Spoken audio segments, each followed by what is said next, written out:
Okay, ladies and gentlemen, we're going to bring this meeting back to order. So I'm going to recognize, if everyone could quiet down, please. I'm going to recognize Senator Baisley for a final credential report. We want to just make sure we got the record right, so go ahead, Senator Baisley. Thank you, Mr. Chairman, and my fan base. Mr. Chairman, I have to correct the total eligible numbers by one, so we would be at 402.5 is the total votes present, 402.5. Okay. And shall I move? Yeah, move it, please. Yeah, let me move that. Thank you, Mr. Chairman. On behalf of the Credentials Committee, I move the adoption of the final credentials report. Okay. Thank you for the second. The motion has been properly moved and even seconded. All in favor say aye. All opposed? Okay, the updated credentials report is passed, and the total number... Point of order. Kay Rendleman, El Paso County. My understanding, if this is correct, it's a parliamentary question, is that the numbers announced and votes taken apply to any future votes, not past votes. And just wanted to clarify that. The chair will confer with the parliamentarian. Please hold on one second.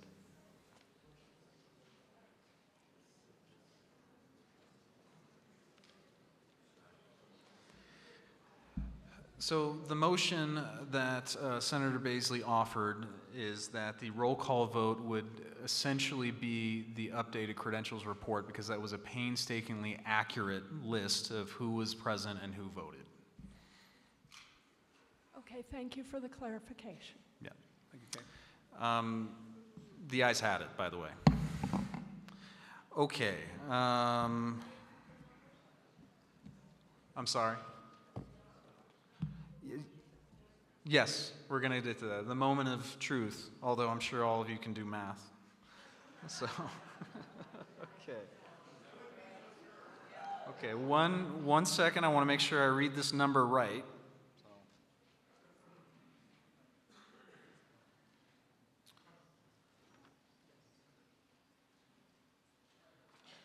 Okay. So the no votes for the opt-out, well, first off, the total votes were 402.5, and the no votes were 143.5, and the yes votes were 259 in favor.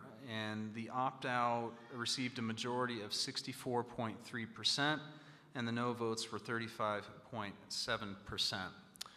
I think we all understand that this kind of proves the point of the lawsuit.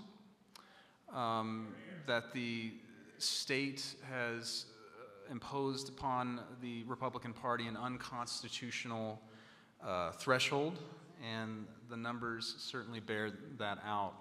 After conferring with a few attorneys, it has been recommended that as a part of bolstering our case, that we actually go ahead and hold a quick vote on whether we wanted to do option 1 or option 2.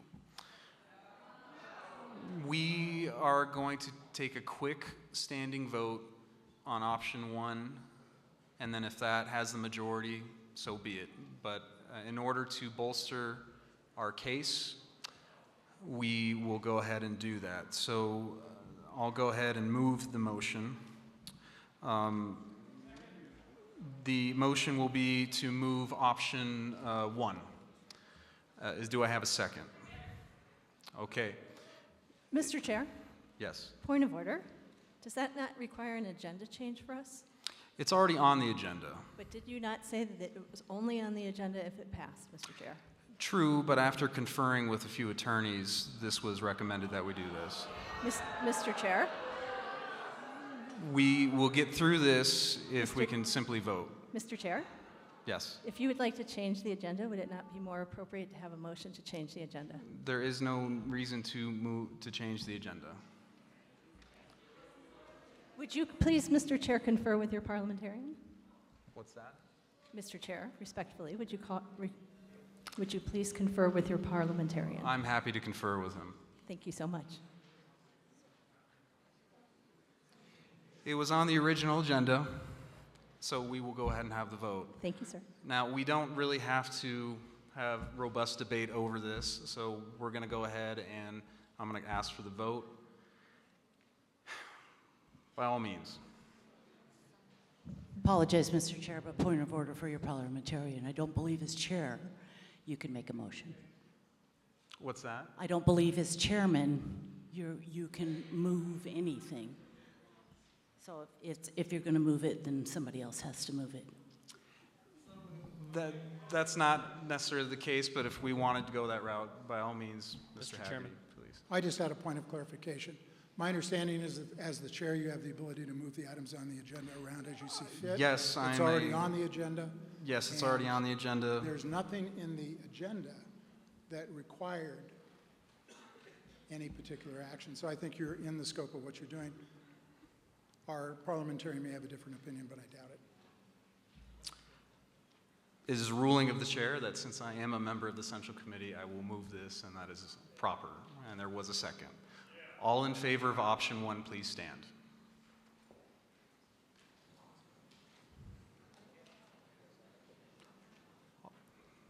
Please be seated. All opposed, please stand. Option 1. You're opposed to option 1, please stand. Okay. Please be seated. Okay. I move for the adoption of option 2. Do I have a second? Okay. All in favor, please rise.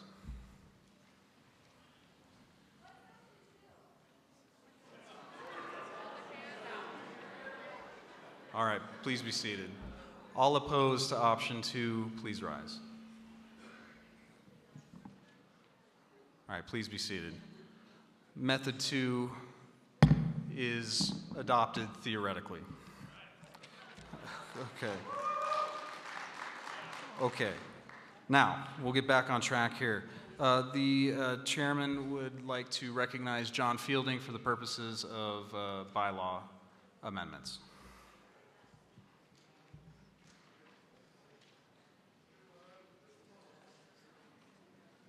And just for reference, we already adopted amendments 6 and 9, so we won't have to go over those, obviously.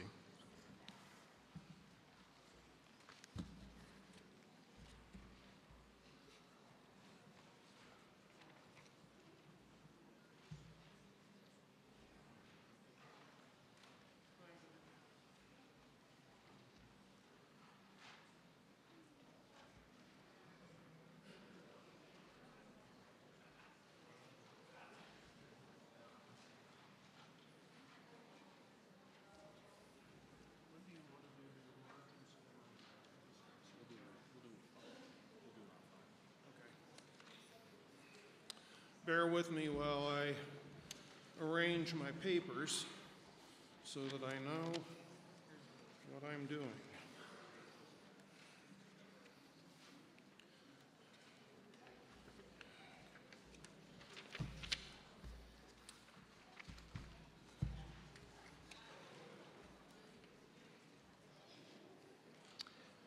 All right.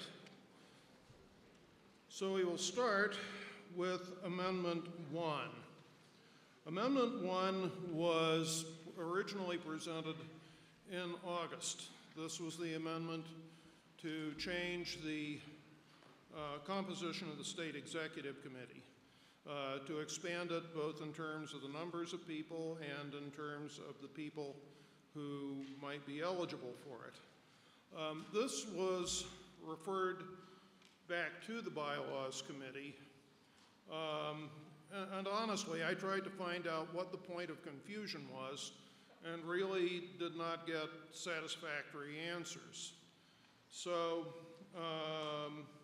I would suggest that this committee should dispose of the amendment, either adopt it or vote it down, whichever the members want to do. So what this does is it corrects a drafting issue with counties that have exactly 100,000 people.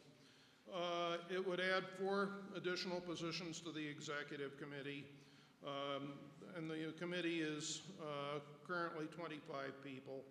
And the amendment would also expand the participation of CRC members who are not county party officers. Mr. Chairman, on behalf of the Bylaws Committee, I move the adoption of this amendment. As the motion has been made by the chairman of the committee, it does not require a second. Is there any debate on bylaw amendment number 1? Okay. Representative Holtorf is on his way.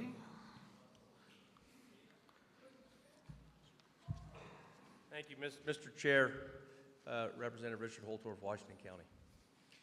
If you remember from over a month ago when we talked about this, I had some concerns about rural Colorado, our rural Colorado counties, and our representation at the state level with more executive committee members for these big counties and these big districts.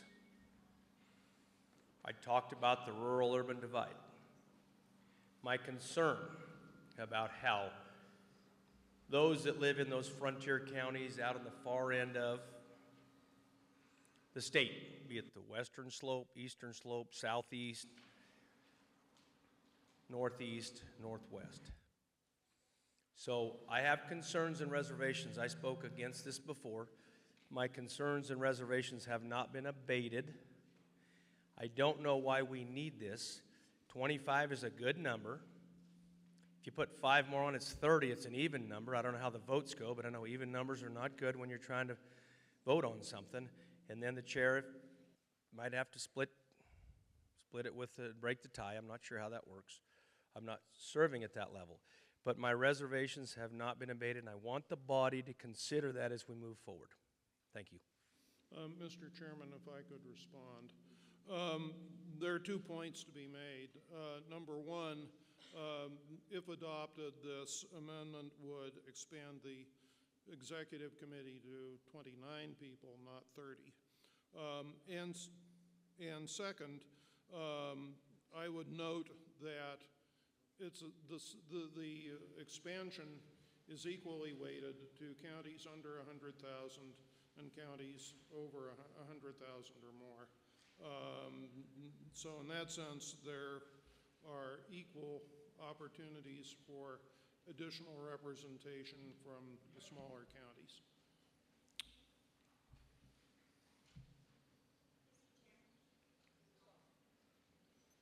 We'll get it on. Hold on one second.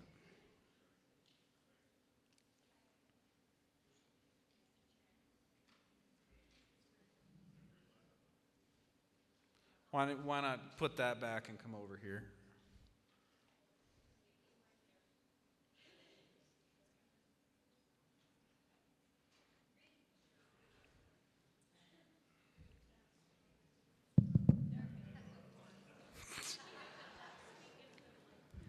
This one's too tall. Short. Mr. Chairman, my name is Kathleen Chandler. I'm from Arapahoe County. To the point, this amendment was extremely confusing last time. I'm not sure it's much more clear. However, there are 53 counties, to my estimation, that are less than 100,000 people in them, all the way from Broomfield County all the way to Hinsdale, which has the lowest population.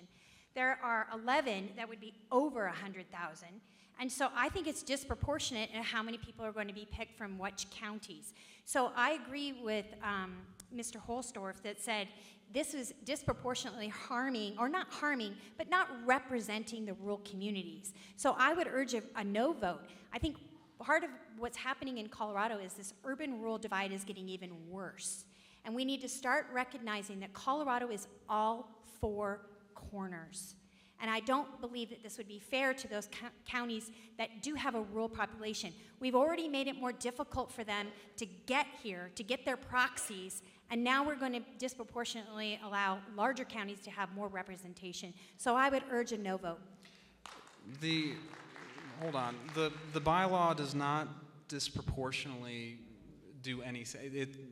If you actually read it, there's actually a grammatical issue in the current bylaw that we're trying to fix. This formula in practice was to put some sort of number to differentiate between the smaller counties and the larger counties, and this was not us doing it. This goes way back to other county chairs and leadership. What this does is expands the executive committee by 4, and this was requested by rural communities. If you don't want to expand it, that's fine, but this does not concentrate or centralize power to anyone, I assure you of that, because it means I would have to deal with more voting members on the executive committee. That does not help a chair, if you didn't know that. With that said, I think we can go ahead and move to the vote, and I agree with Mr. Fielding. Let's just take care of this one way or the other. So, with that, all in favor, please, of amendment number 1, please rise.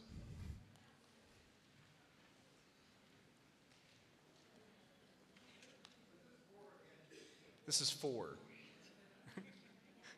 This is 4. Okay. Okay, please be seated. All opposed, please rise.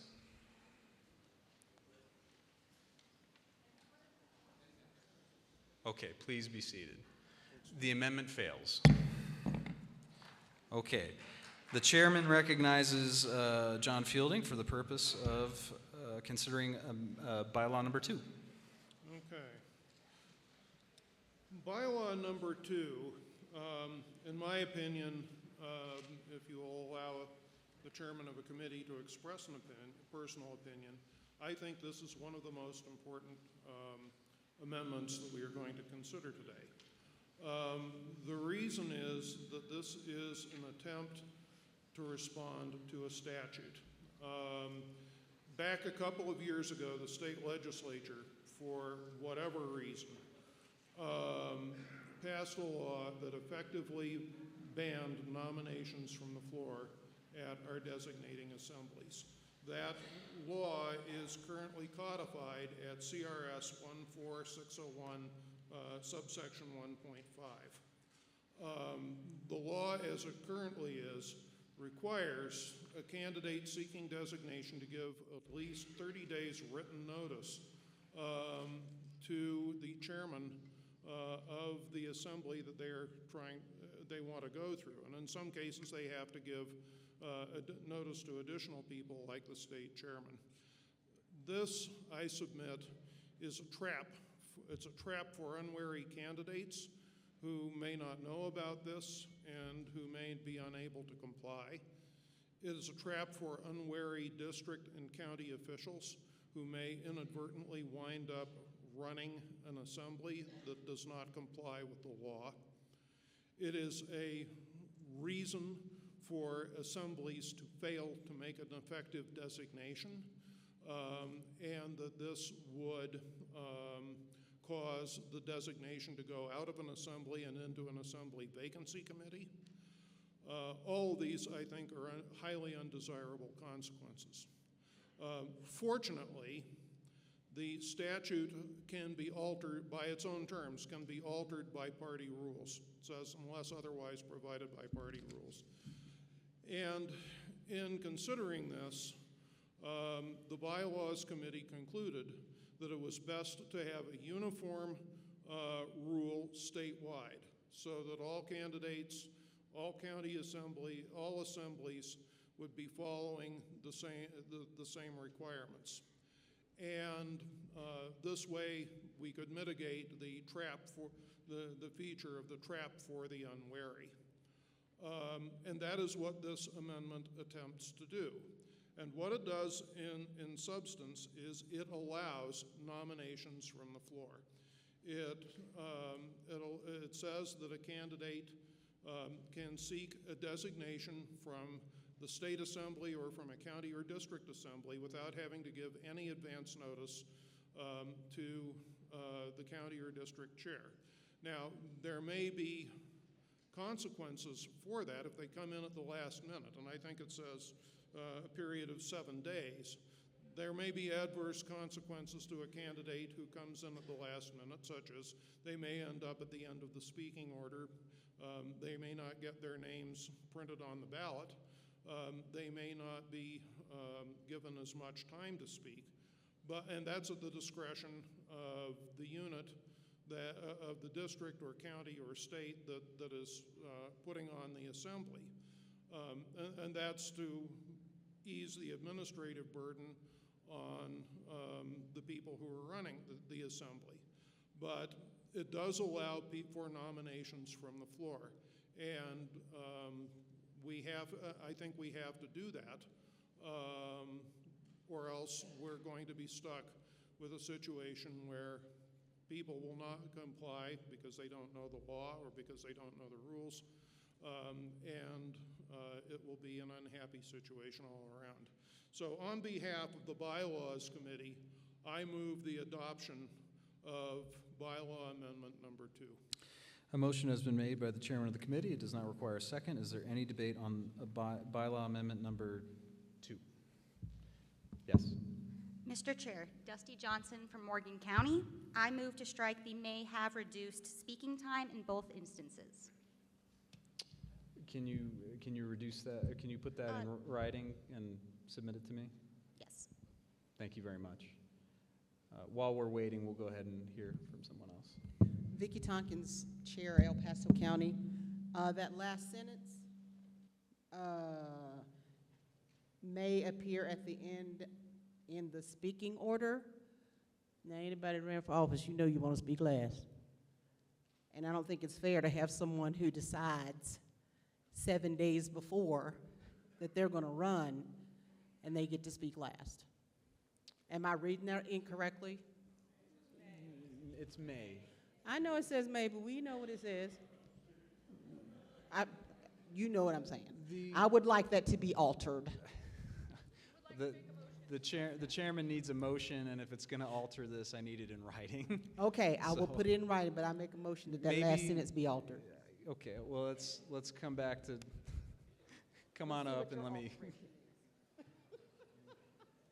hold on one second, we'll get through this.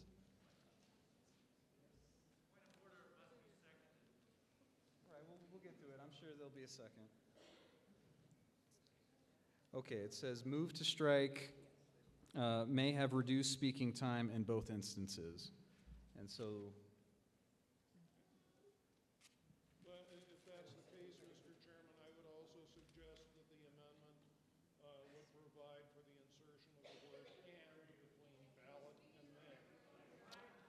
go ahead and speak into the microphone. I would also suggest that the amendment, to be grammatical, should insert the word "and" between the words ballot and may, so that it would say in advance on the assembly ballot and may appear in the end of the speaking order, and then that would be the end of the sentence. Point of order, that'd be a different amendment, not pertaining to wanting to strike this. Is it? Okay, never mind. Okay, so no objection? Is there any objection to that change with the "and"? Okay, seeing none, that's what this amendment will be. Is there a second, by the way? Okay, we're debating the amendment that was brought forward. And then I can do my amendment. Just asking. I mean, you can make whatever motion you like, just reduce it to writing, please. I will, thank you. Okay. You might want to be quick, though, Vicki. Okay, yes. I understand this is David Bradford, Chairman of Delta County. I understand your intent. The concern I have is if we get a last-minute floor vote, you don't have the opportunity to actually vet that candidate. That happened at the State Assembly in 2022. We had a guy that was nominated for Attorney General and totally unqualified. So I'm a little concerned that this opens the door for that kind of thing. I'll go ahead and defer to our chairman, but I believe the purpose of the amendment was to stop that behavior. but go ahead, Mr. Chairman. You want me to address? Yeah, Well, if you wish. I would point out that we've been accepting nominations from the floor for a very long time. It's been a standard practice until the legislature changed this, I believe, in 2021. Yes, those problems have occurred, but they have been quite exceptional. So, to some extent, this is a restoration of a rule that we have had for quite some time. And I would point out that in the rare case where that is, that's exactly what an assembly vacancy committee is designed to deal with. Okay, go ahead, ma'am. And I'm short too, but Tina Griffiths, Jefferson County. I'm kind of in opposition to this based on the wording. I do not believe we at the state level have the authority, nor should we, to do more than have a bylaw that simply says that the districts and counties are able to put this in their bylaws. State law requires that districts do their bylaws to represent their districts. We don't, so unless we strike out a whole lot of that and make it very simple and more advisory in our bylaws, I would have to oppose. Mr. Chairman, if I could respond. Go ahead, Ms. Fielding. There are a couple of different points. That is correct. There are a couple of different points. First, there is a provision in state bylaws that requires county and district bylaws to be consistent with the state bylaws. So in terms of raw power, yes, we can do this. The reason we did not do what you were suggesting is because of the concern that this would create a patchwork of different rules. The different counties would have different rules. Some of them might have no rules at all. And then you would be back to the statute, and that this would create the same problems that we have with the statute in terms of being traps for unwary candidates and traps for unwary county and district officials. Okay, we're going to get back to the amendment that has been proposed. So is there any discussion further on the amendment that has been offered? Go ahead. Thank you, Mr. Chair. Again, Dusty Johnson, Morgan County, speaking to the amendment of the amendment to strike the limitation of speaking. This allows for fairness for all candidates to be able to present who they are to the people voting. By allowing them to all have the same amount of time, we're letting all of the voters have the same amount of time to decide who they want to vote on. It's a fairness principle. Thank you. Okay. Kay Rendelman, El Paso County. I rise in opposition to the amendment. I support this amendment to the bylaw as it stands without the correction because, one, it says may, which means each county, each assembly can adopt their own rules regarding this. Two, if they should get nominated right from the floor, then oftentimes, as Chairwoman Tompkins mentioned, they get to speak last. They end up speaking last, which is actually a favorable thing.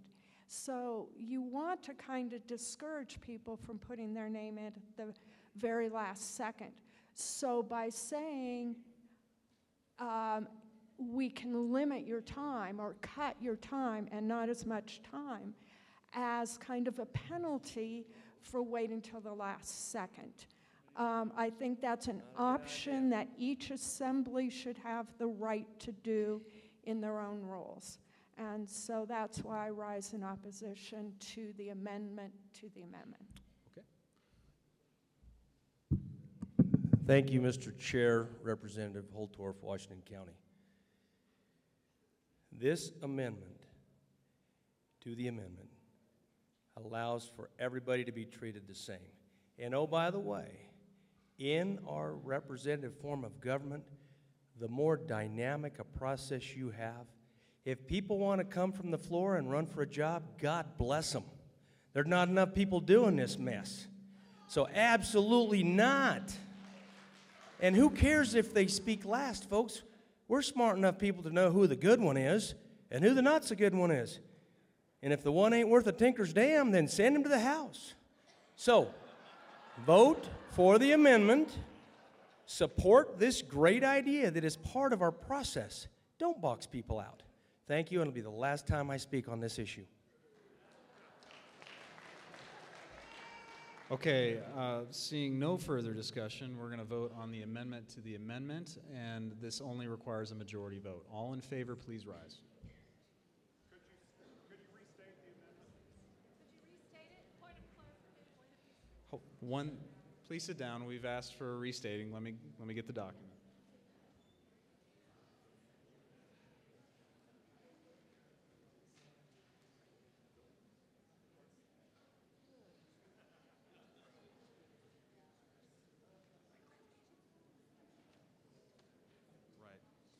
Okay, the amendment that was offered was move to strike may have reduced speaking time in both instances and insert the word and to make it grammatically correct. That's what we're voting on. All in favor, please rise.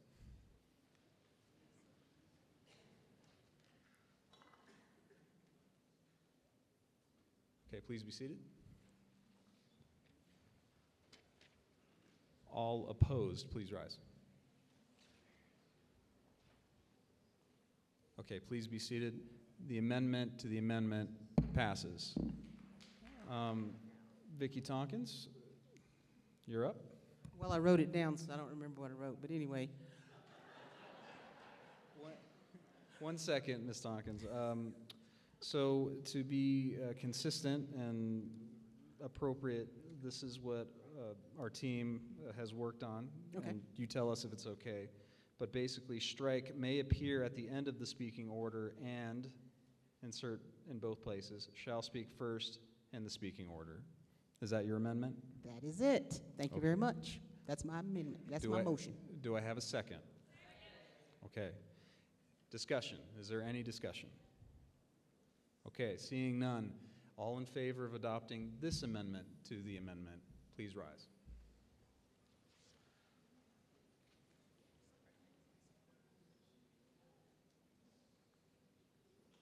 Okay, please be seated. All opposed, please rise. Okay, please be seated. That amendment fails. Okay, now we're back to the amended bylaw. Excuse me, Mr. Chairman. Yes. The second amendment, this one was for what? Reduce speaking time further up? In both instances, so. So the first one still stands, and the one at the end is gone. It's gone. Okay. All right. Sorry, we got it clarified. All right, all in favor of adopting the amended bylaw, Amendment 2, please rise.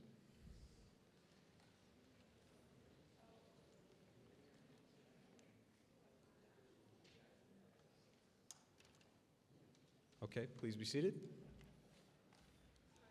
All opposed, please rise. Okay, please be seated. The Amendment 2, as amended, passes. Chair recognizes Bylaws Committee Chair John Fielding for the Fourth Amendment. Or, excuse me, Third Amendment. Amendment number 3 is intended to deal with a glitch in parliamentary procedure. Those of us who have been to state central committee meetings have had to endure where certain people have insisted that the chairman read the rules in their entirety before the start of the meeting, before we can adopt them.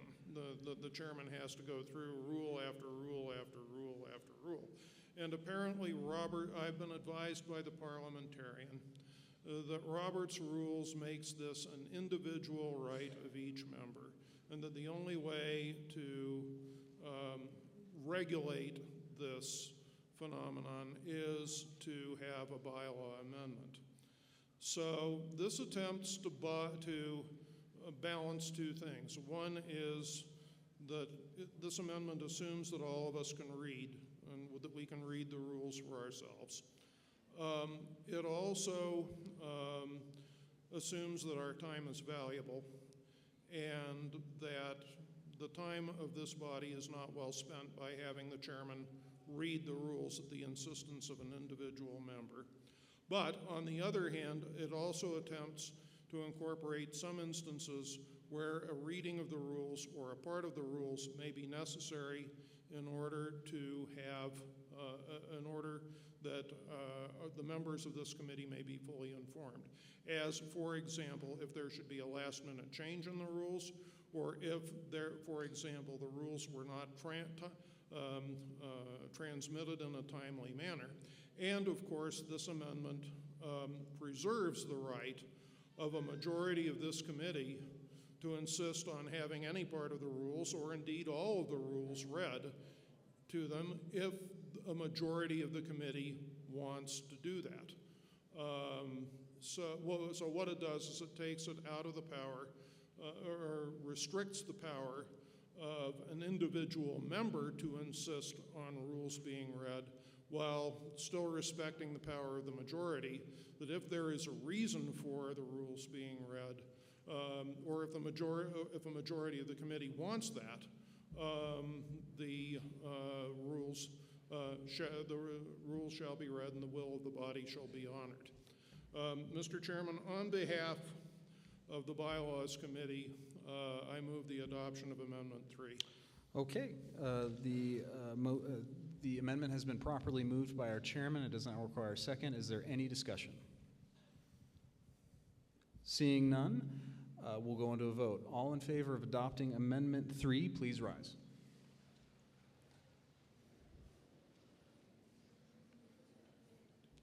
Okay, please be seated. All opposed, please rise. It's always one. Please be seated. Amendment 3 is adopted. Okay, ladies and gentlemen, we're actually going to skip Amendment 4 for the time being because I have a feeling that's going to be a robust debate. We're going to go to Amendment number 5 because that's actually an urgent matter concerning the RNC, and I'll explain why as soon as I get to my get to it in my script. What? Okay. Okay. So the chairman recognizes the chairman of the Bylaws Committee for the purpose of a motion to adopt the 5th bylaw amendment and a brief discussion of the rationale of bylaw amendment number 5. Before he does that, however, I would like to make an announcement that we received a request from the Republican National Committee on this section. The request only changes one word in Article 8, Section A. It changes the word shall to may. So this amendment will include that change as well. The chair recognizes the chairman of the Bylaws Committee to fully explain the proposed change. And I would note that to some extent the reason we're changing the language of the bylaws in this is so that we have a consistent guide for future party officers in terms of actually doing what the RNC wants. I think this is covered by language that we adopted at our August meeting, which essentially says that if any part of Section A of Article 13 conflicts with the rules of the Republican National Committee, then the rules of the RNC will prevail to the extent of the inconsistency. And the reason for this is obvious. We don't want to be electing delegates who are going to face a credentials challenge when they get to the convention. So essentially that is what this is designed to do. This is designed to comply with, to the great extent that we can, with RNC rules, and to implement the mandate that this committee had at its August meeting when it eliminated unpledged delegates and made other changes to the nomination process. So on behalf, Mr. Chairman, on behalf of the Bylaws Committee, I move the adoption of Amendment number 5. That motion has been properly made by the chairman of the Bylaws Committee. Does not require a second. Is there any discussion? Okay, seeing none, we'll go ahead and vote then. All in favor, please rise.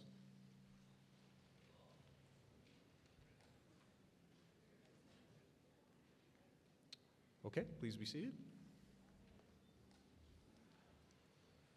All opposed, please rise. We got one. All right, please be seated. Amendment 5 is adopted. Okay, now we'll go into Amendment 4, which the chairman recognizes John Fielding for the adoption of Amendment 4. Amendment 4 is also an important amendment, and is what I would think may well be controversial, because this amendment will if adopted, will make changes to our policy of pre-primary neutrality. In particular, it will tie pre-primary neutrality much more closely to the caucus and assembly process. And it will make clear to candidates that if they choose to be designated by petition, that they may not get the same kind of support from the party. And by when we say the party, this also includes at least the possibility of district and county parties adopting similar bylaws, that they may not get the support, same support as people who are going through the caucus and assembly process. And really what it comes down to is how much does this body believe in the caucus and assembly process? It seems, if you will permit your committee chairman a personal opinion, it seems to me that if we are going to have this process, we ought to be encouraging candidates to go through it and to submit themselves to the collective judgment of the delegates. And that necessarily means that we don't afford, are not necessarily required to afford the same consideration to candidates who bypass that process and who get on by petition. Another thing that this amendment does is that it clarifies just what constitutes support and opposition by members of state party leadership. That essentially support or opposition would have to be tied in some way to that person's official position in the Colorado Republican Party. So on behalf of the Bylaws Committee, Mr. Chairman, I move the adoption of Amendment number 4. The motion is properly made by the chairman of the Bylaws Committee. Does not require a second. Is there any discussion? We got one. I figured that'd be it. It's okay. Well, you can save your breath. It's all right.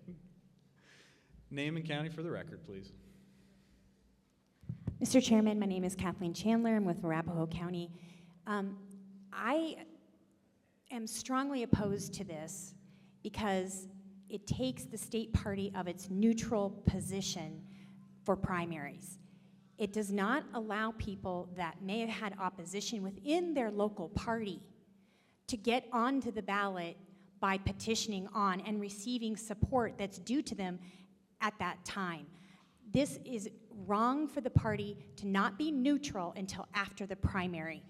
I would strongly urge a no vote. I can give you examples, if you would like, of people that actually are serving in office today because they have gone through the petition process. Had they gone through the assembly, they would not be serving today.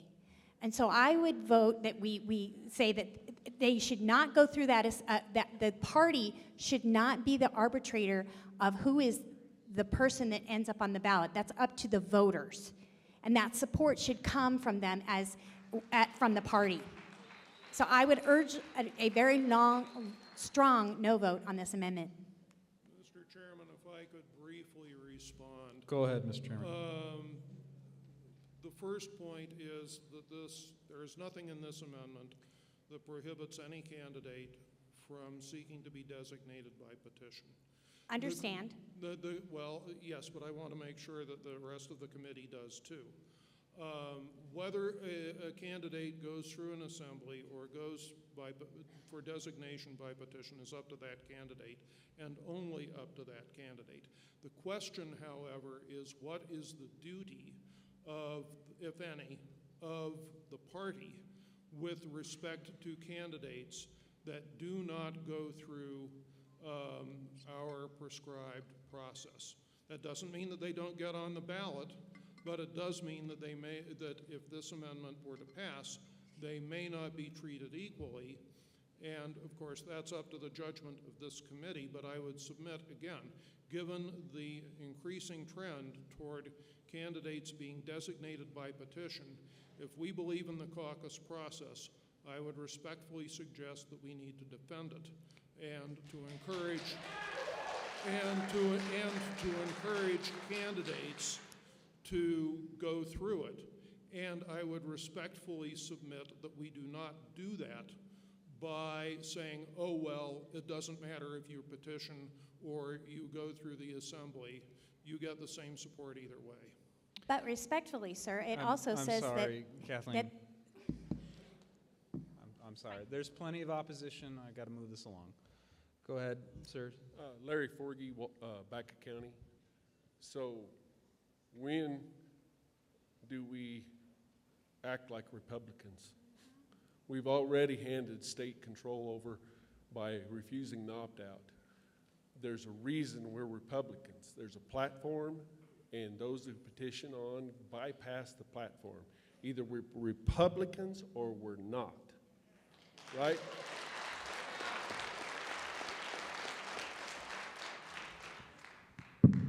Mr. Chairman, Nina Anderson, Mesa County. I'm an HR person by degree and training. Many times as an HR person over my career, I have seen the lowest common denominator fall onto supervision, in that the only one who was dumb enough to not sit down was the one who got promoted. I fear that by having a cold shoulder, if you will, to someone who may simultaneously be petitioning on while they are also campaigning does not allow us as Republicans to have the greatest representation in the seats of which we put them forth. Especially this comes true when there's multiple counties that they are trying to be elected for. So I rise in strong opposition to this amendment. Keith Maines, Adams County, in favor of the amendment. The point of it is basically people like Joe O'Day who are going to come in as Democrats and petition themselves on, and now they can act like that they get, they have a right for the party to support them and to do all the stuff for them, and they bypass the party. So that's in opposition. Thank you, Mr. Chairman. Sherry Pife, Chairman, Congressional District 8. My job as Chairman of Congressional District 8 is to make sure that I can provide, along with the rest of my executive board, a process for the Assembly to get to get candidates on the ballot for primary in a fair and equal manner. For us to be able to now take the leadership of that board and be able to endorse and/or help work and/or help supply money, we are falling into a situation where Sherry Pife as chair may endorse one person, and Carl Hoops as vice chair may endorse another person, and Ben Nicholas as representative to CD8 may endorse another person. We are confusing our voters even more. We already have a situation where we have a low information threshold for many of the voters in the state of Colorado. And I don't think it's fair that we put our leadership in a position where we are now going to be fighting amongst ourselves as we determine who's right, who's wrong, and who's not.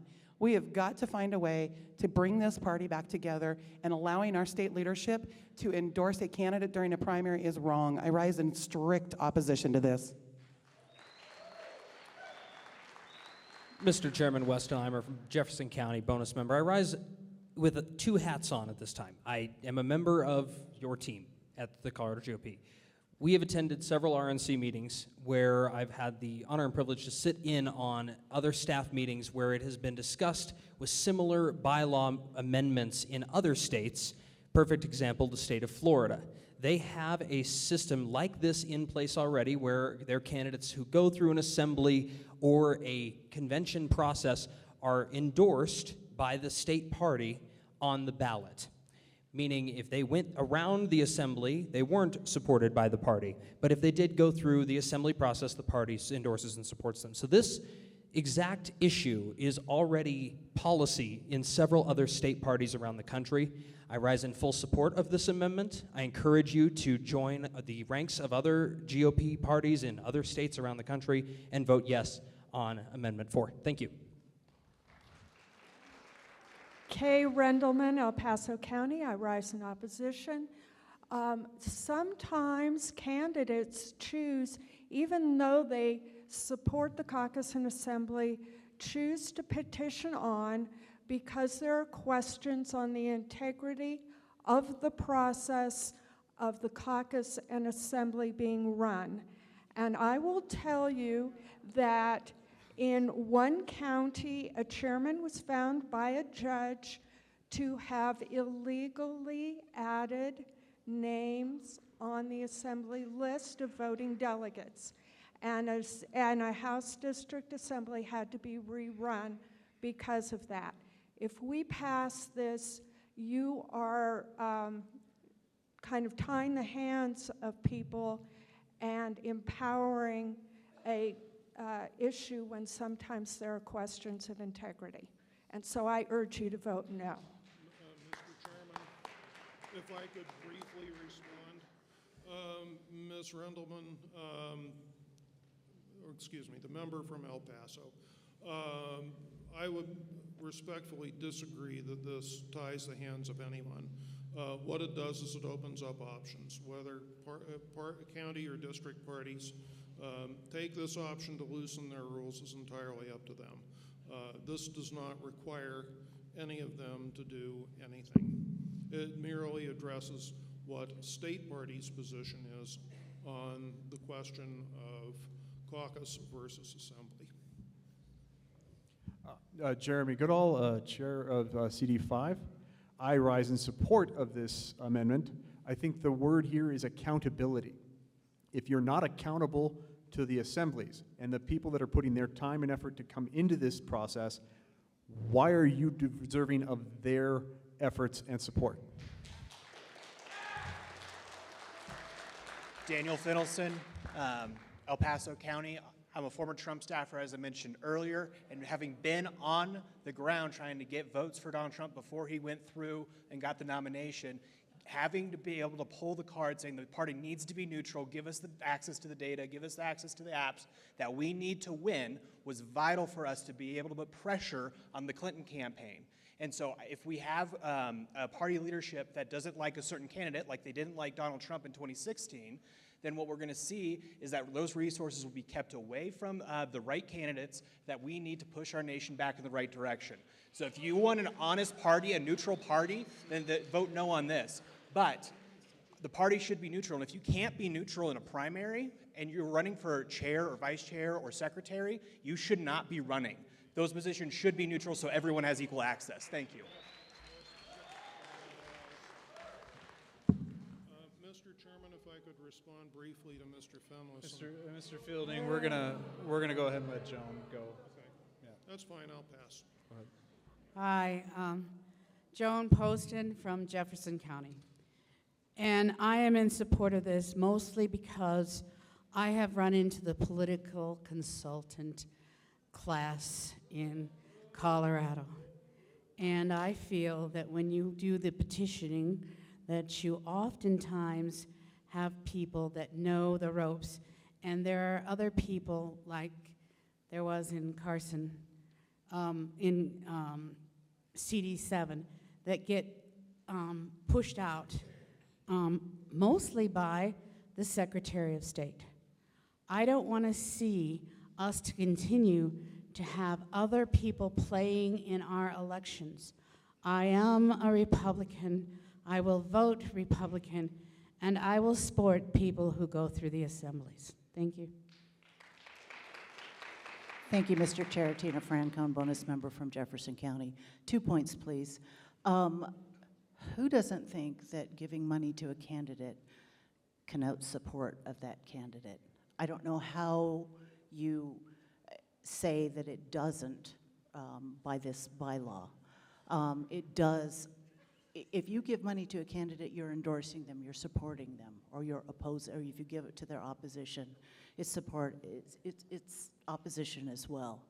And secondly, the petition process is still legal as far as I know, and there are legitimate reasons for candidates to petition on, most notably when there's a large field of candidates. And I'll just mention Justin Everett, who decided to go to the petition process and won.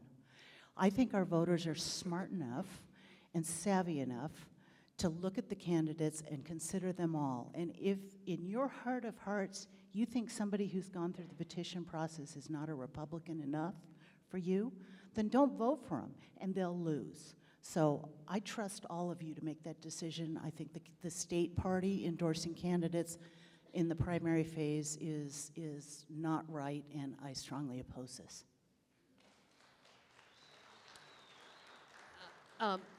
Mr. Chair, Laurel Eimer, Jefferson County. I am the elephant in the room, as always. I have a kind of a point of clarification. What happens when you have a candidate who does both and goes through assembly process and petition on? What happens in that moment? Because that has happened in numerous races, specifically in my own. Right, so the bylaw only contemplates candidates who solely go through the petition process. So the pre-primary neutrality would still be in effect for any candidate that goes through the assembly process. Go ahead. Mark Baisley, Senate District 4. That was exactly the question that I was going to ask, so thank you for the clarification. Great. Go ahead.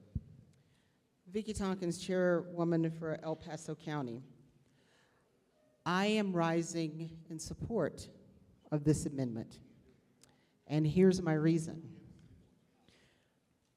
As many of you may or may not know, I have encountered candidates who totally oppose the El Paso County GOP office, but yet they expect me to give them money.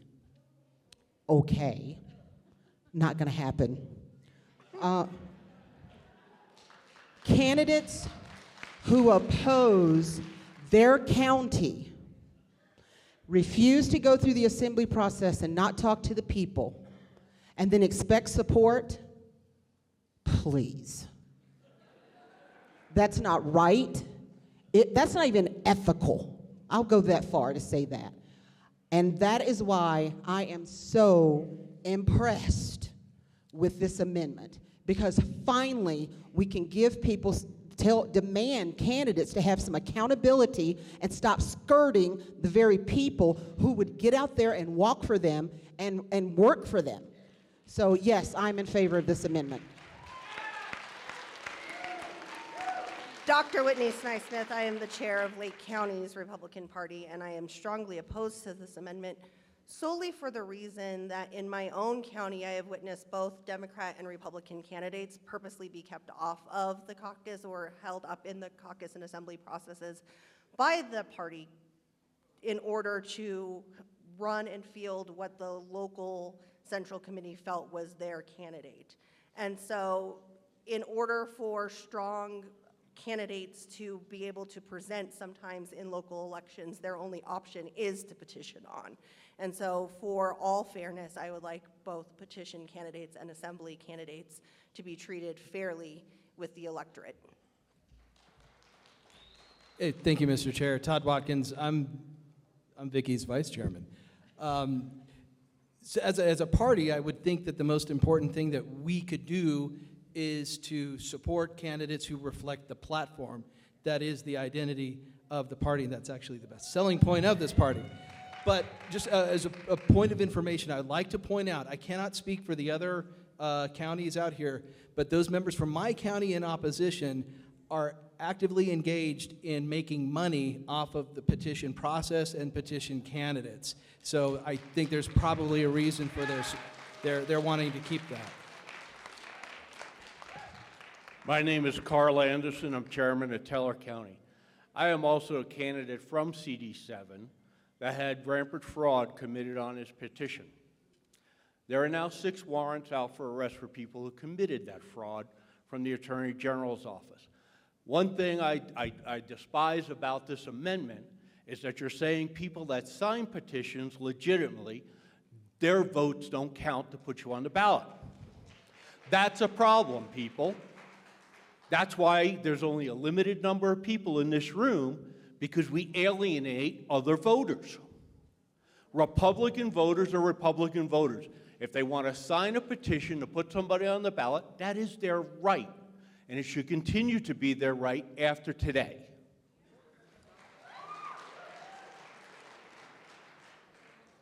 Well then, one of the things, I'm Michelle Gray, Chair of the Republican Party. I need to make, I need a point of clarification, but before that point of clarification, there's a lot of people in my county who are disenfranchised Republicans because people petition onto the ballot. And people that step up and do the right thing seem to be penalized within the Republican Party, and that's a problem. And they're not penalized by Democrats or unaffiliated, we're penalized by each other, and that's a problem too.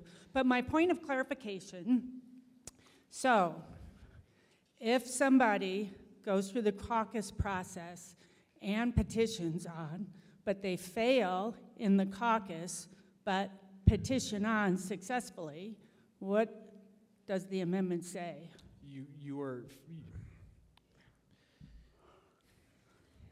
I want to make sure I get this right, but my reading of it is that since they attempted to go through the assembly, And we said no.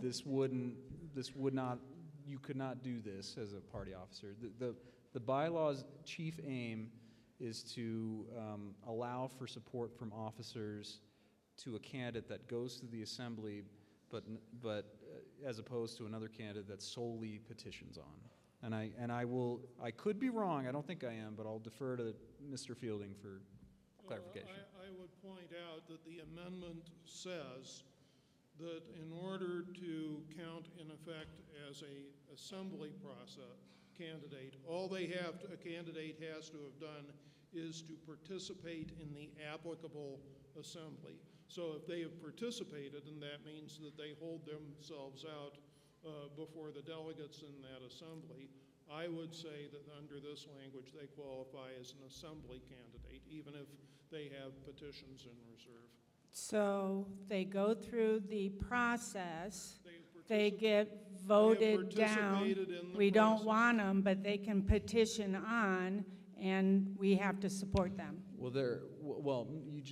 You would. Am I reading that right? You would be neutral in that instance. I would be neutral in that sense. Right, because they did submit themselves to the assembly in some way. Okay, but, so we said no at the assembly, but we say yes with the petition. And then we have to be neutral. We can't go around saying, well, you know what, we didn't do it at caucus. Well, I think there was a desire on the part of the bylaws committee to try and strike somewhat of a balance, because there are folks that have gone through both the assembly and the petition process, Heidi Ganal being one of them, I believe, where she did petition and went through the assembly. She managed to get 30%, so it was moot, but nevertheless, she did submit herself to the will of that assembly, and I think this was an attempt to honor those candidates who do that. Okay, thank you. Yeah. Kevin McCarney, Mesa County. I served as chair for 4 years. The hardest job of a chair is to be neutral, without a doubt. If you can't do that job, don't run to be chairman. I'm sorry. You have got to remain neutral. The unfair, and I had a guy petition on during the COVID thing that wanted to sue me if I didn't have an assembly. Because we were at that point where we were trying to decide how we were going to do the assembly. And if I didn't have the assembly, he was going to sue me because we didn't have an assembly. Now, he petitioned on, he lost, doesn't matter. Chairs have to be neutral. Boards have to be neutral. If you've got 6 candidates running for an office and all of a sudden you throw your support behind one, how is that fair to the other 5 people running for office? We're going to have 3 people in CD3 right now running for the Republican nomination. How fair is it if someone goes, okay, we're going to just support Lauren, or we're just going to support this guy, or we're just going to... You have to be neutral. If you can't, resign and let someone else do the job the right way. Okay, we have a 2-minute warning on debate time, so go ahead, sir. Mr. Chairman, I rise in favor of this. This is an effort to restore some of the authority and power to our parties. We've been under attack by other people, other groups. This helps restore what we are and what we need to be. Thank you. Thank you, Mr. Chair. Ted Harvey, Douglas County. This is the reason why the party exists, is to put together the caucus and the assembly process. If we aren't going to incentivize candidates to come through the process, we might as well just do away with the process. Having said that, this amendment essentially is what we already have in Douglas County. In Douglas County, if you have one candidate that comes through out of the assembly and one candidate that petitions on, the county must be unbiased in that race and support the candidate that came through the assembly process. We have it in Douglas County, and it works just fine. And with regards to somebody that petitions on, if they come through the assembly and they don't make it and they petition on in Douglas County, we treat them just as fairly as everybody else if they came through the process, even if they didn't get the 30% threshold. So this isn't a new idea, but it certainly does encourage the process that you are here for. If we don't have this, then you guys should all go home because we're irrelevant. Well, the time for debate has expired as it hits 3 o'clock. So we are going to go into the adoption of it now, or the consideration of it. All in favor of adopting Amendment 4, please rise.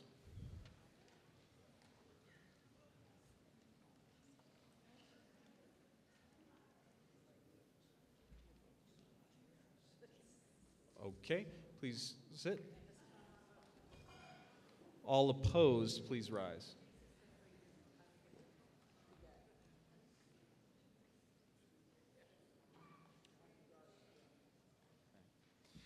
Okay, please be seated.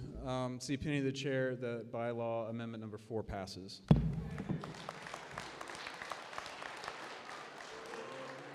I have a request for roll call. It's too late. It's already been called.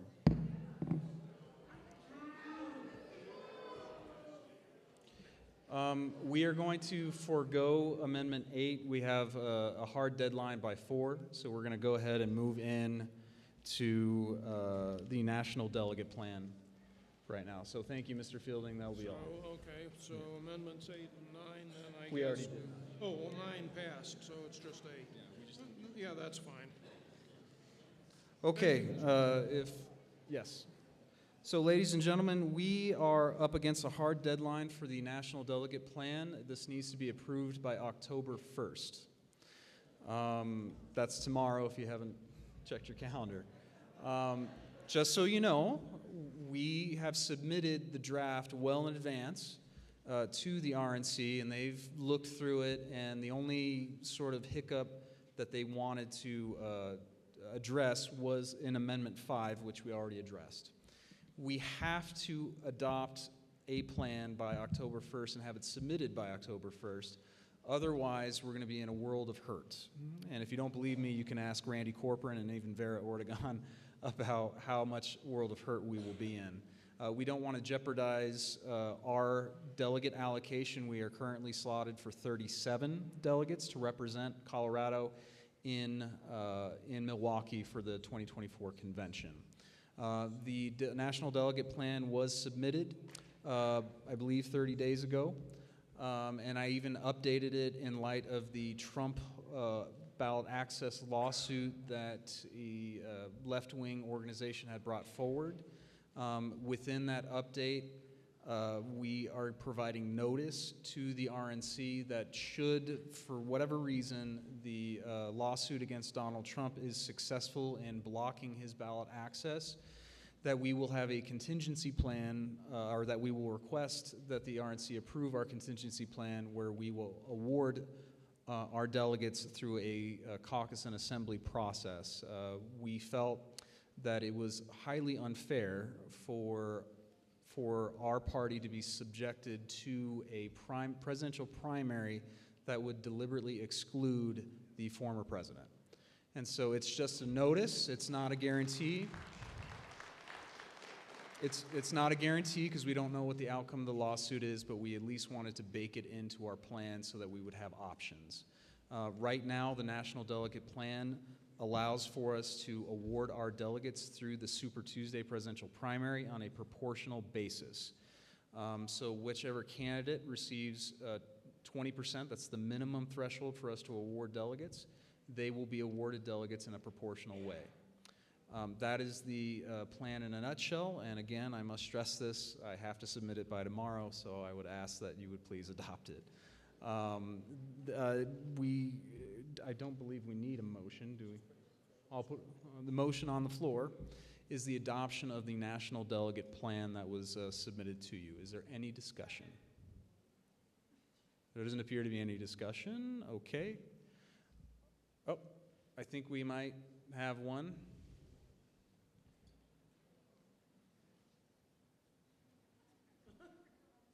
You don't need to? Okay, all right, sorry. Just wanted to make sure. All right, seeing no discussion, all in favor of approving the National Delegate Plan, please rise.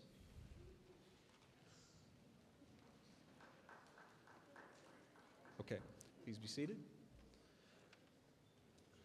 Just for good measure, all opposed, please rise. Okay, please be seated.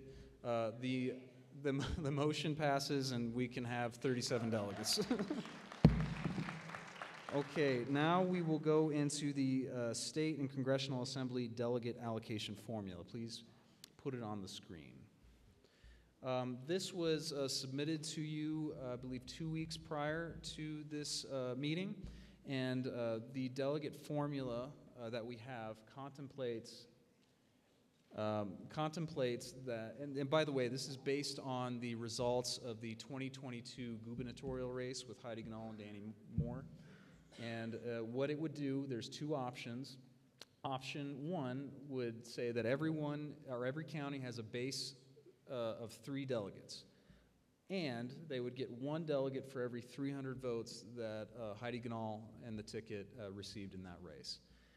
Option 2 is that the same, but instead of 300, it's 350 votes. Now, the effect of it is that you will get less delegates with the 350 votes as opposed to the 300 votes. And those delegate breakdowns were emailed to all of you in advance, just so you know. So, I'm going to go ahead and open it up to discussion, but I'll say the motion on the floor is the adoption of the delegate allocation formula. Well, excuse me, pardon me, we got to pick one. I'll tell you what, I'll just ask for a motion. What formula does anyone like the best? And we'll go from there. Hey, okay, we'll go ahead. That will be the motion then. Who wants the honor of doing that motion? Okay, got it. All right, motion on the floor is for formula, or option A, formula 3 delegates plus 1 for every 300 votes. Is there any discussion?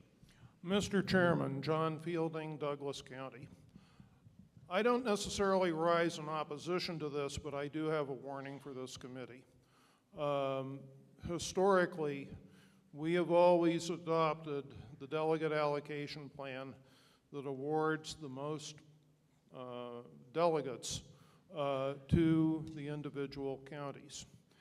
This does not always go well because often I think we get more people as delegates than we really have the infrastructure to handle.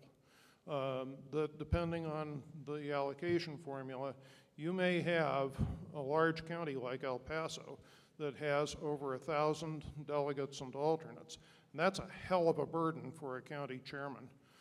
You may get Arapahoe or Jefferson who have over 900. And this has shown up in the past in credentialing snarls in delays in voting and distribution of ballots. I would just caution in our enthusiasm to have mass participation, let's not get more delegates than we are capable of handling. Thank you. Just for clarification, if option A is adopted, the statewide total number of delegates would be 3,502, and then for option B, it's going to be roughly 3,000 less, or excuse me, 3,000, so about 500 less. Mr. Chairman, Westenheimer, Jefferson County. As a member of the Republican National Committee's Youth Advisory Council, I'd like to encourage a vote for option A. The Republican National Committee is committed to engaging the youth and getting the youth involved in the delegate process and the convention process going into 2024. We talked about this on our meeting in DC, at our meeting in DC a couple weeks ago. And so I would heavily encourage a vote in favor of option A, because as a first time, well, this will be my second time being a delegate, but as a second time voter in a general election, I want to be involved as much as I can. Several people I know feel the exact same way. Even some of our team here, their interns, feel the same way, I believe. So I would highly encourage a vote for option A. The more inclusion we have, the better. I understand the strain on some counties and some parties, but the more inclusion, the more activism we have in our party, the better. Thank you. Seeing no further discussion, the motion on the floor is option A. All in favor of adopting option A, please rise. Please be seated. All opposed, please rise. Why not? Go ahead. Go ahead and be seated. Option A is adopted. Okay, we'll try to get through this pretty quickly so we can get to the Adams County controversy here. The State Assembly, the chairman and our leadership team want some guidance from this body on whether or not we should include paper ballots for our state assemblies. This is a point of debate, and we wanted to address it in front of this body and get your input and guidance. So the motion on the floor is whether or not the State Assembly should include paper ballots so that those delegates may vote through paper ballots. Is there any discussion? To be.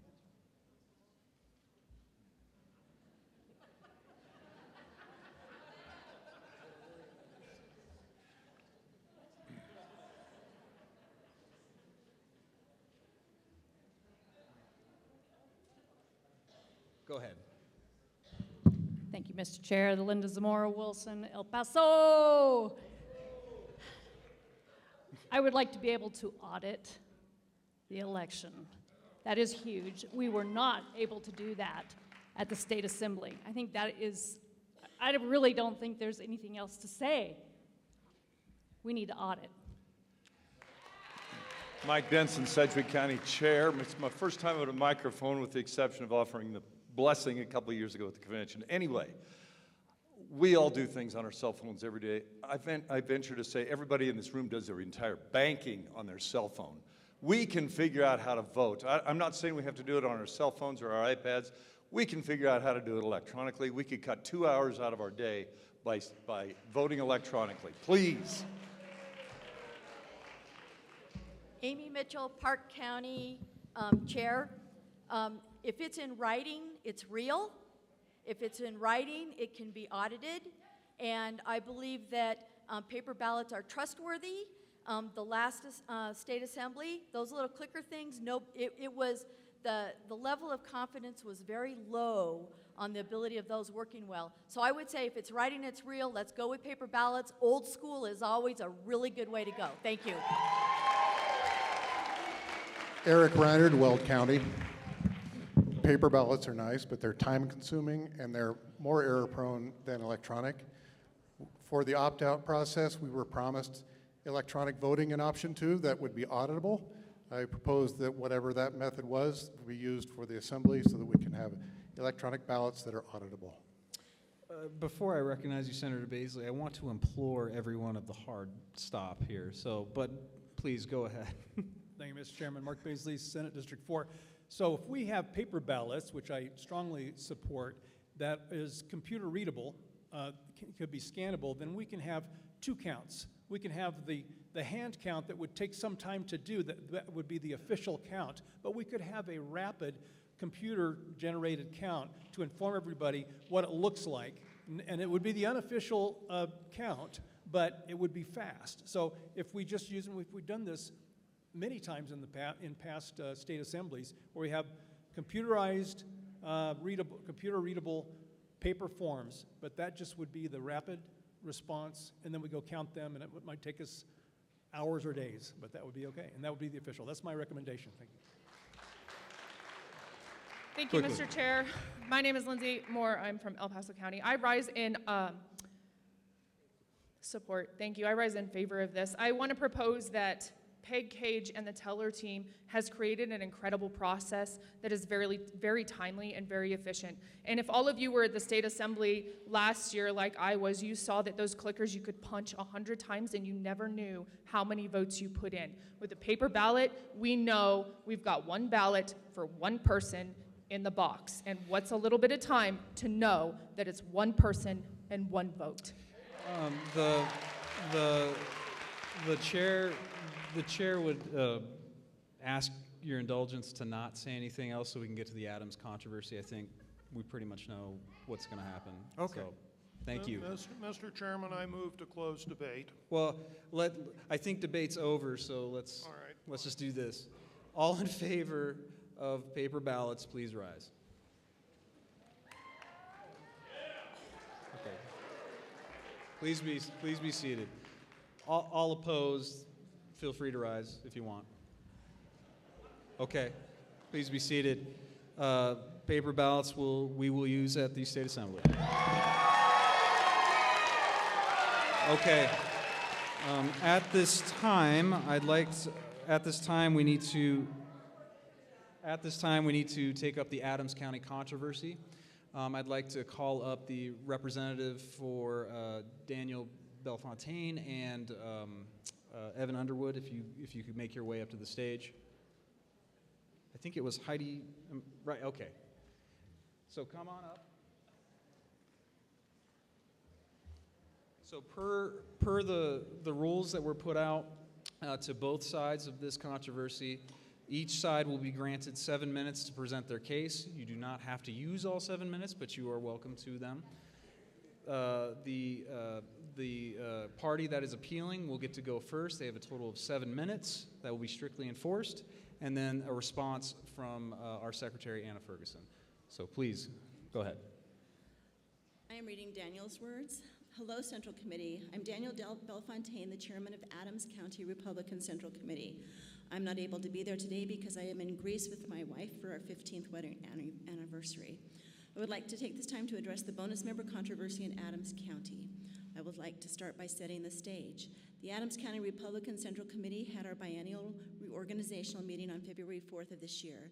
There were about 100 people in attendance at that meeting. The goal was to elect a new chairman, vice chairman, secretary, vacancy committee chairman, bonus members to the State Central Committee, and bonus members to Congressional District 8, as well as House District positions. We began our meeting with a controversy over new PCPs being added.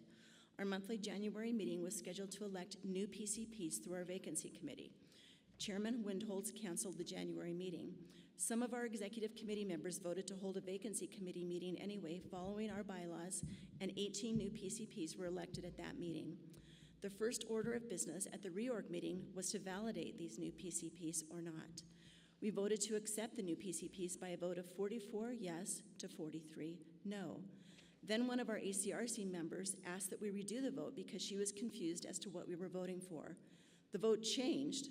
The vote was held. The vote changed the result to 43 yes to 44 no, and the new PCPs were not accepted at the reorg meeting. I've never been involved in an organization where we redid a vote because a member was confused. We then got down to the business of voting for chairman, vice chairman, and so on. I ran against Anna Ferguson for chairman and won that election. We then elected our vice chairman, Craig Sullivan, and our secretary, Robert Schmidt. Carl Hoops was elected to be the vacancy chairman. Next, we voted on state bonus members. We nominated and voted for 12 people to be bonus members to the State Central Committee. The votes were cast and counted in full view of the membership. The results were posted on the projection screen, and we moved on to the bonus members for Congressional District 8. We initially nominated and voted for as many as 26 bonus members to CD 8. That was later corrected to 12 bonus members for CD 8. The votes were counted again in full view of the membership. The results were posted, and the meeting was adjourned. There was no mention of any possible recounts or any issues with the counting of the ballots, and the ballots remained in the possession of the now ex-chairman Windholz. I had my new secretary fill out the proper reporting forms with the results of the elections and sent them to the Secretary of State, the State GOP, the Adams County Clerk and Recorder, and to the chairman of Congressional District 8. I left the country the following Monday to go to Israel on a pre-planned trip with my wife. Sometime between the adjournment of the meeting on Saturday, February 4th, and Thursday, February 9th, Chairman Windholz and the Teller Committee Chairman Julia Freud discovered a problem with the ballots and the counting. Chairman Windholz called her Teller Committee and a couple of other members from her previous administration to do a recount of the ballots on February 9th at her home. This recount was conducted without any opportunity for any of our membership to observe the recount. In fact, two of the individuals doing the recount were Anna Ferguson and Lisa Smith, people on the ballots. They were nominated to be bonus members to the state and CD8 central committees. The one different result of this secret recount was that Evan Underwood lost 14 votes from 44 to 30 votes, and Anna Ferguson gained 4 votes from 31 to 35. The Teller Committee Chairman, Julia Freud, then submitted these new results to the state GOP with Anna Ferguson replacing Evan Underwood on the list.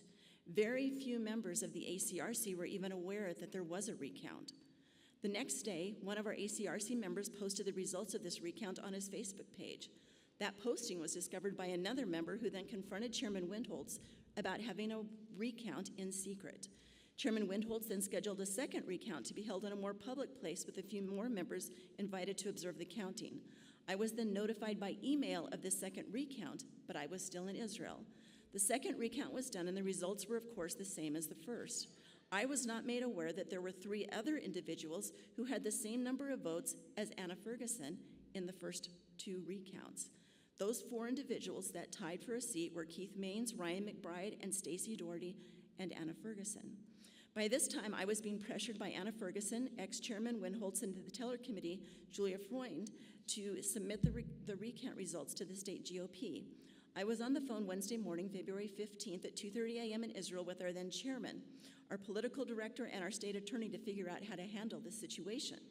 I was told that as chairman, the final decision was mine and that state leadership would back up my decision. I returned home and was called for a meeting on February 21st at my home so I could look at the ballots. I was told the only difference between the list I had sent to the state GOP and the recount results was the addition of Anna Ferguson and the deletion of Evan Underwood. I questioned the chain of custody on the ballots. I hadn't seen the ballots for at least 17 days. The ballots should have been turned over to me, and I should have secured the ballots in case there were any disputes in the voting or in case there was a need for any recount. I didn't have the ballots to do that. I questioned whether or not these were all the ballots cast in this election. 91 people were credentialed at the start of the meeting, and 83 ballots were presented to me in my home 17 days later. I also pointed out that 4 of the ballots had a name scratched out and Anna Ferguson's name written in.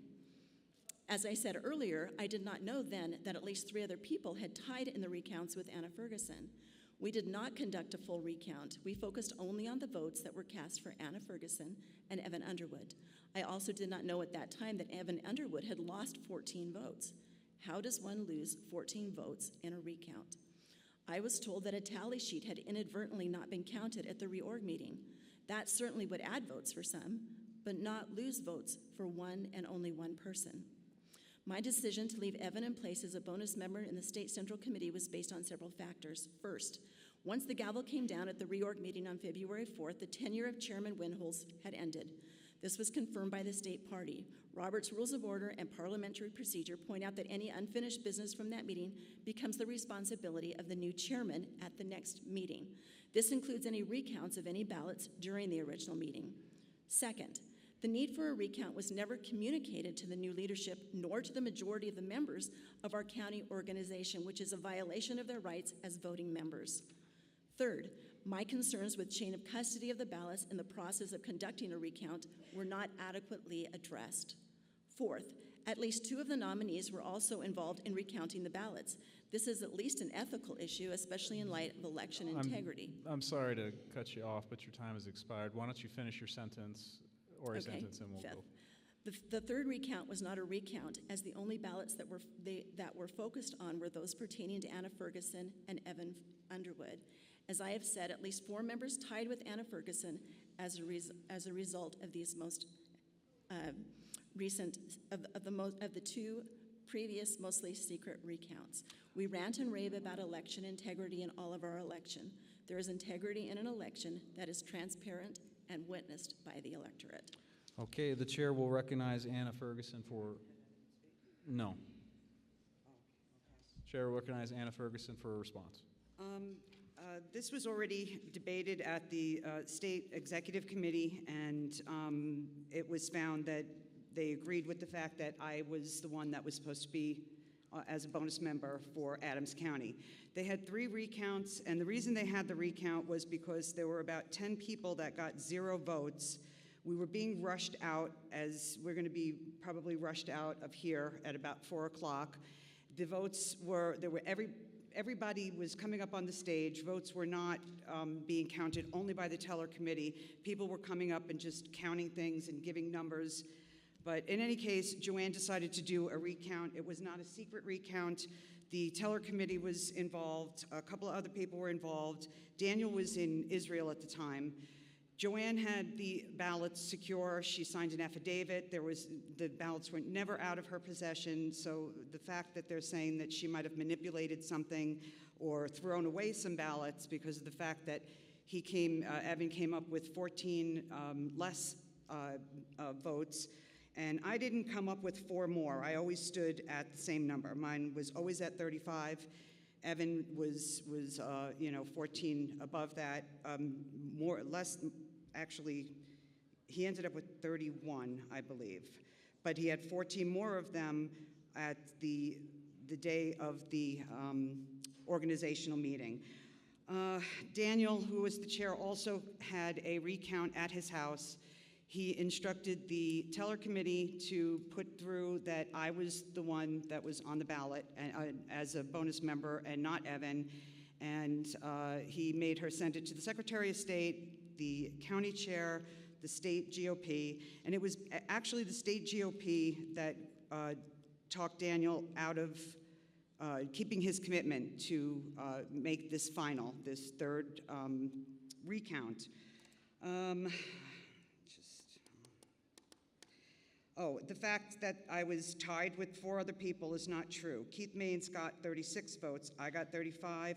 Ryan and Stacy both got 34. So Keith was always on. It was never a tie with Keith. He was always on. I was the 13th person. When Evan got taken off the names, then my name got pushed up. Actually, the ballots that they're saying that Joanne got rid of, all of them had 12 names on them, or up to 12 names. So if we had gotten rid of 14 ballots, everybody else's ballots numbers would have gone down as well. They didn't. Everybody else stood the same. It was just Evan's count was 14 over. Validating the PCPs was really not part of this controversy at all, and it had nothing to do with me, so I don't know why that was brought up as an issue. But basically, that's really all I have to say, that, the ballots, we had 3 recounts. All of them showed that I was at the 35 votes, and Evan had 31 and was not a bonus member. Okay.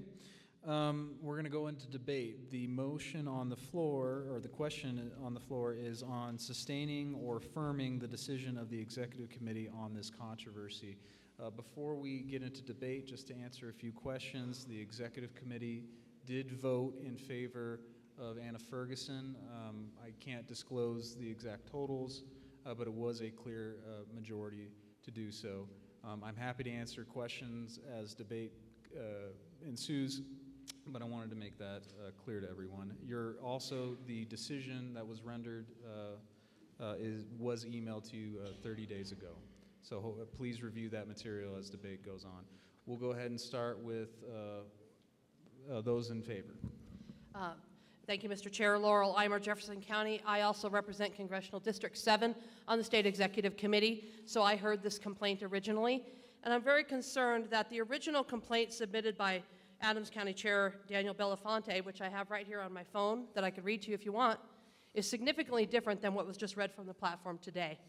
So someone has changed their story, and they're changing it in the attempt to change the outcome of what was already done by the State Executive Committee, and that's concerning. I have the letter here if you need to read it. Mr. Chairman, John Fielding, Douglas County. I do not like the conclusion of the Executive Committee's decision. And one of the parts that I do not like is where it says, furthermore, Adams County is required to have its teller committee members undergo training to mitigate the risks of future mistakes, et cetera, et cetera, et cetera.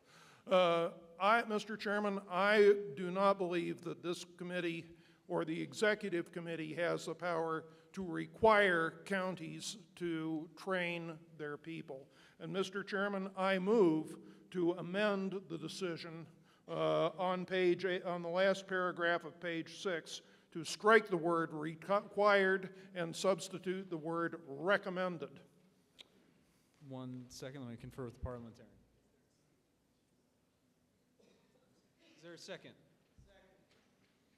Okay, I guess we're on that discussion. Is there debate on amending it from required to recommended?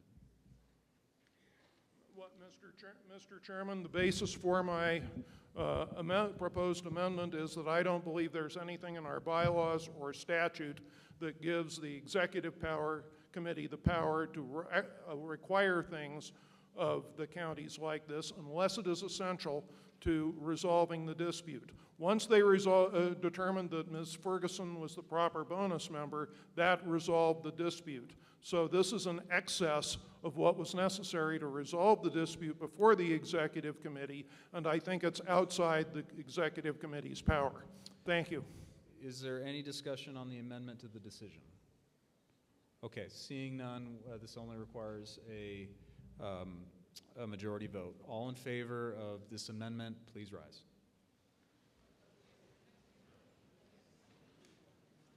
Okay. Please be seated. All opposed, please rise. Okay, please be seated. That amendment is adopted. Now we're back to sustaining the decision as amended. Well, wait a minute. Yeah. Yes, go ahead. Yes. Chuck Bonuel, Adams County bonus member. This has been a festering sore in Adams County. We thought we had it resolved 3 times. We had 3 revotes. It's clear that Evan Underwood lost. He clearly lost. And Daniel Bellefontaine went back on his word. He went back on his word from pressure from the other side. You've got to respect our chairs. You've got to respect the voting of Adams County. And Adams County was clear. We want Anna Ferguson, and we don't want Kevin Underwood. And I'd vote for you to please uphold the right of a county to have its own voters. Thank you. Yes, Evan Underwood, Adams County bonus member. So I just want to illuminate a few things. One, if we vote to uphold this decision, what we're effectively doing is we are voting to uphold an illegal and essentially rigged election. What happened was that, first of all, these recounts were illegal. There's nothing in the Adams County bylaws that authorizes Joanne Winholtz to have a recount, especially since she was never the chairman during these recounts. There's nothing in our bylaws that authorizes the current chairman to have a recount. Under our bylaws and under Robert's rules, the results from that reorganization meeting have to stand. So if we want to overturn it just because Joanne Winholtz thought that the results looked funny and there should just be a recount, then we're effectively illegally overturning an election. And assuming, let's just assume for the sake of argument that the recounts were legally valid, Anna Ferguson has not explained how one person can just suddenly lose 14 votes. Right? People just suddenly losing 14 votes kind of sounds to me like, remember back in 2020 when Trump was ahead in Michigan, Wisconsin, and whatnot, and all of a sudden Biden just gained out of nowhere 20,000 votes? Votes don't just come and drop out of nowhere.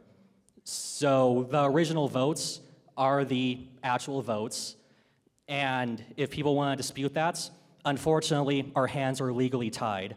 So we were against election fraud, we were against rigging elections back in 2020, so I ask that we keep up that same commitment, that we stay against rigging elections, and that you vote to overturn the decision of the executive committee.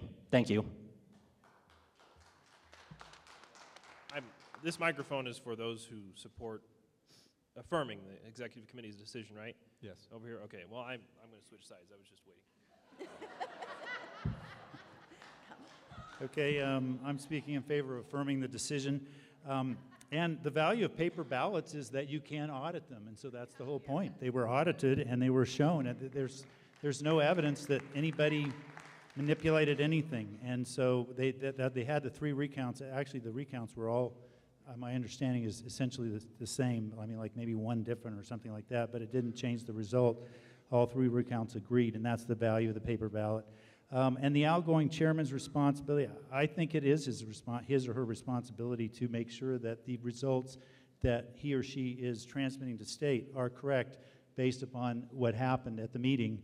And so that was her point.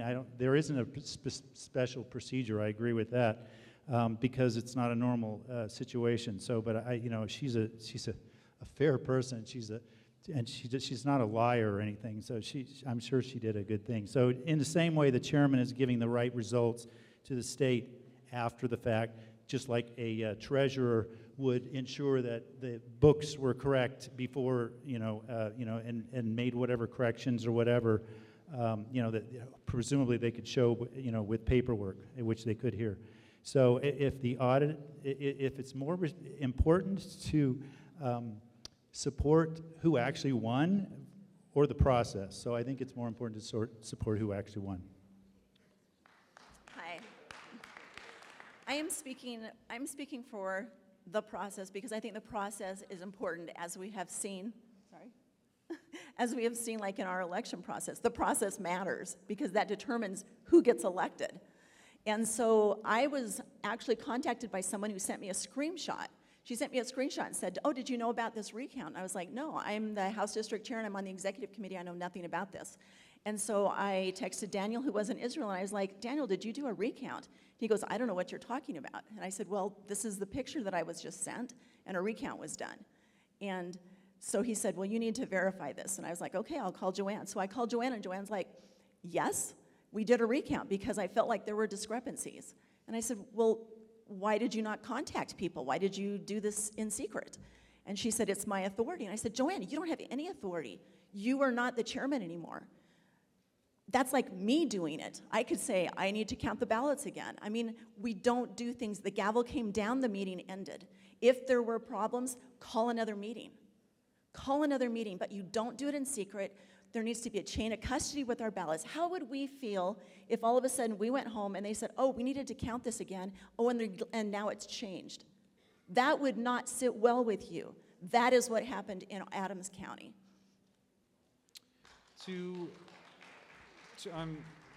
I'm sorry, to clarify, because the executive committee did rule the way it did, the executive committee took in evidence that showed there were 3 separate recounts. One initially from the former chairwoman, Joanne Weinholz, and then another one that was more publicly disclosed, and then another by the current chairman, Daniel Bellefontaine.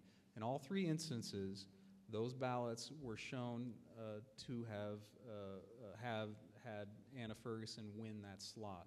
That is in large part why the executive committee ruled the way it did. We also did what we did because we felt that the controversy process was not followed by the prior administration. The prior administration refused to take this up and instead brought it forward to the Credentials Committee at the March 11th meeting. The problem with that was that the Credentials Committee had 0 time to examine the evidence and refused to actually debate the merits of both sides. In fact, when Chrissy Burton Brown did that at the last moment, she had Daniel Bellefontaine, a party to this issue, actually make the final decision as opposed to the original decision on her part to have the Credential Committee hear it. This process was not followed properly. When the evidence was brought forward by the Executive Committee, we examined everything, and this decision reflects that. We felt that the chain of custody issues were not compelling. Joanne Weinholtz is a former state representative. She is an ethical woman and a former Republican Party chairwoman from Adams County. We have no reason to suspect that there was any sort of foul play. That, coupled with the fact that Daniel Bellefontaine, the chairman of Adams County, conducted his own recount and submitted minutes to the Executive Committee stating that Anna Ferguson had won, was pretty compelling evidence to the Executive Committee. And so that is what we decided, and I wanted to clarify that. There was not one recount that was done in secret. There were multiple recounts that came with the same results. Those are the facts. You may decide however you want to decide, but those are the facts. Go ahead. Cody LeBlanc, bonus member from Weld County, the secretary to the 8th Congressional District Central Committee. I want to just take a moment. We've heard this conversation multiple times in the 8th Congressional District. To Chairman Williams' point about the March 11th State Central Committee, this also happened at the 8th Congressional District Central Committee meeting where we elected our new chair, vice chair, secretary. The conversation at that point was also provided that Chairman Bellefontaine stood behind the results that listed Anna Ferguson as the bonus member from Adams County. At this point, if we decide to go back and change things and not uphold the decision of the state GOP, it opens up a whole new can of worms with all of the elections that have happened since then, since Anna Ferguson has been seated in that position. On that note, I would like to call for the question. I move to call the question. Is there a second? Second. Okay, the motion on the floor is to close debate. This requires a 2/3 vote. All in favor of ending debate, please rise.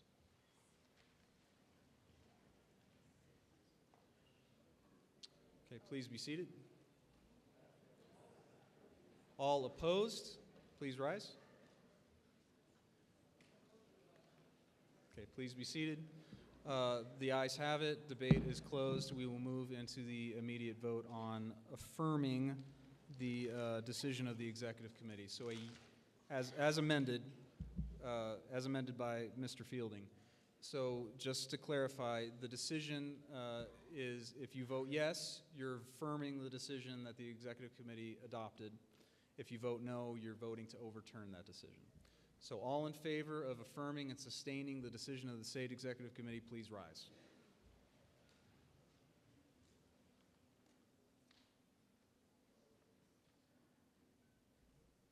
Okay, please be seated. All opposed, please rise. Please be seated. The ayes have it. The decision is affirmed. There is no further business before the Colorado... No, there's no bylaw amendments, I guarantee you that. There is no further business before the Colorado Republican Central Committee. The Colorado Republicans... Point of information, Mr. Chair. Yes? I believe Mr. McCartney has a point. Yes, okay, yes. Ladies and gentlemen, we are going to adjourn here, but before we do, we wanted to say that, especially given the results that we saw with the opt-out vote, it's even more important that we pitch in for the lawsuit. We need to close the primary, and the lawsuit is one avenue that we certainly need to support fully. So we're going to go ahead and pass the buckets, and if you could very well chip in and donate, all the proceeds will go to the lawsuit. With that, they're going to be handed out. I want to thank everyone, and and please pick up your trash. We want to be good guests to the host as well. Thank you so much. This meeting is adjourned.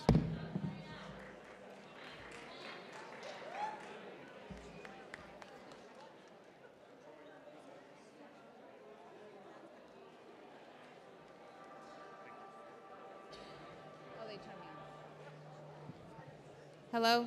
As everybody is leaving, please stop by the Colorado Hispanic Republican They have papers that are in English and in Spanish that you can actually take to your counties.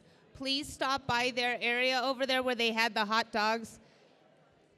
Thank you. We're good.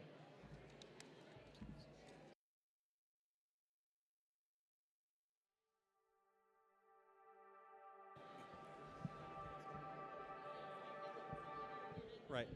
Ladies and gentlemen, we have a ton of HH flyers. We need to defeat this proposition. It's a fake. It's going to increase our taxes and undermine Tabor. So I encourage everyone to take some flyers and please tell your friends. Can you hand those out? Thank you so much.